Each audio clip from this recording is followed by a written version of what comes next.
цилиндр көлемі, бүйір бетінің ауданы, өстік қимасы. Саламатсыздар ма, құрметті оқырмандар? Сіздермен бірге математика пәнінің оқытушысы Алсейтов Амангелді Құмарлы. Бүгінгі сабағымызда математикадан ұлттық бірыңғай тестілеуде кездесетін есептердің біреуін талдайтын боламыз. Есептің шарты: цилиндрдің көлемі 2420 пи кубтық сантиметр. Бүйір бетінің ауданы 440 пи квадраттық сантиметр болса, өстік қимасының периметрін табыңыз. Цилиндрдің суретін салдым. Биіктігін әдеттегідей үлкен H әрпімен белгіледім. Табанның радиусын үлкен R әрпімен белгіледім. Суретте радиус қызыл түске боялған. Есептің шартында өстік қимасының периметрін табыңыз деген. Өстік қима дегеніміз не? Цилиндрдің өстік қимасы дегеніміз оның табанының центрі арқылы өтетін қимасы, табандарының параллель диаметрлері арқылы өтетін қима. Ол тіктөртбұрыш болады. Мен суретте оны қызыл түске бояп сыздым. Тіктөртбұрыштың биіктігі H, ол цилиндрдің биіктігімен бірдей, ұзындығы 2R, яғни диаметрге тең, немесе диаметр дегеніміз 2 радиус. Есептің шартында цилиндрдің көлемі мен бүйір бетінің ауданы берілген. Сондықтан мен алдымен цилиндрдің көлемінің формуласын жазып алдым. Цилиндрдің көлемі табанның ауданы мен биіктігінің көбейтіндісіне тең. Табанның ауданы per квадрат, биіктігі H. Әрі қарай есептің шартында бүйір бетінің ауданы берілгендіктен мен цилиндрдің бүйір бетінің ауданының формуласын жазып алдым. Цилиндрдің бүйір бетінің жазбасы тіктөртбұрыш болады. Оның ұзындығы табан шеңберінің ұзындығына тең болады, ал биіктігі цилиндрдің биіктігіне тең болады. Табан шеңберінің ұзындығы 2πr, биіктік H, сондықтан цилиндрдің бүйір бетінің ауданы 2πrh болады. Алдымен мына бүйір бетінің формуласын қолданамын. 2πrh, екінші жағынан есептің шартына сай ол 440 пиге тең. Мынандай теңдеу алдым. Пи менен пи қысқарады.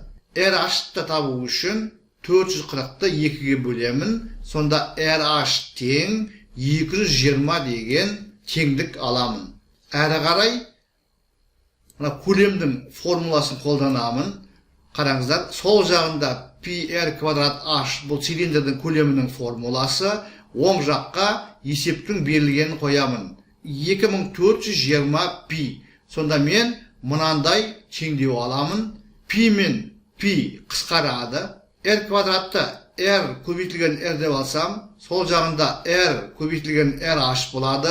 RH-тың орнына жоғарыда алынған мына 220-ны қоямын. Сонда 2420-ны 220-ға бөлсек, бізде R тең болады 11 деген шығады. Сонымен цилиндрдің табандағы дөңгелектің радиусы 11 сантиметр екен. Осы R-дің мәнін мына жоғарыдағы теңдікке қоятын болсам, H тең болады 220 бөлінген 11. Яғни бұдан H тең болады 20 сантиметр деген шығады.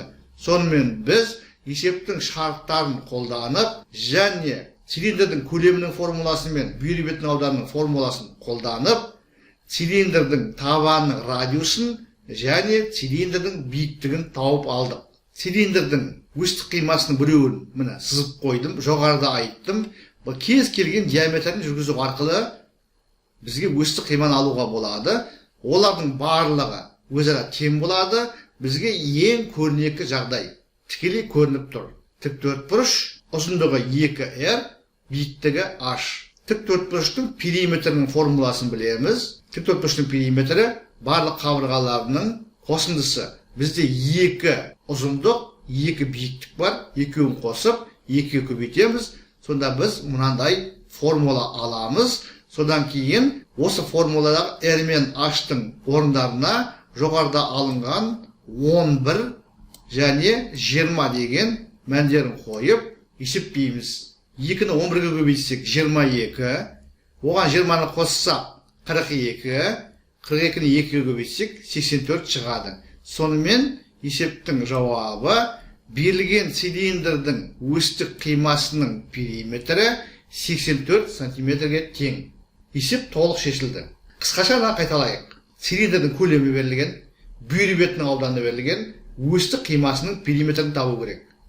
Цилиндрдің көлемінің формуласын және бүйір бетінің ауданының формулаларын қолданып, біз цилиндрдің биіктігі мен табан радиусын тауып аламыз. Өстік қима ол цилиндрдің табанның диаметрі арқылы өтетін және осы цилиндрдің өсін қамтитын қима ол тіктөртбұрыш болады. Ұзындығы диаметрге тең, яғни 2 радиусқа тең, биіктігі цилиндрдің биіктігіне тең болады. Периметрдің не екенін айттық, формуласын білеміз. Тіктөртбұрыштың периметрін біз 2-ші сыныптан бастап білеміз. Сондықтан бұл жерде ешқандай қиындық болмайды деп есептеймін. Сонымен есеп толық шешілді. Егер материал ұнаса лайк қойыңыздар, репост жасаңыздар, сұрақ болса комментарийға жазыңыздар. Мен әдеттегідей әрбір сұраққа, ұсыныс пікірге ескертуге, уақытымен және нақты жауап беруге тырысатын боламын. Зейін қойып тыңдағандарыңыз үшін көп рахмет. Келесі кездескенше.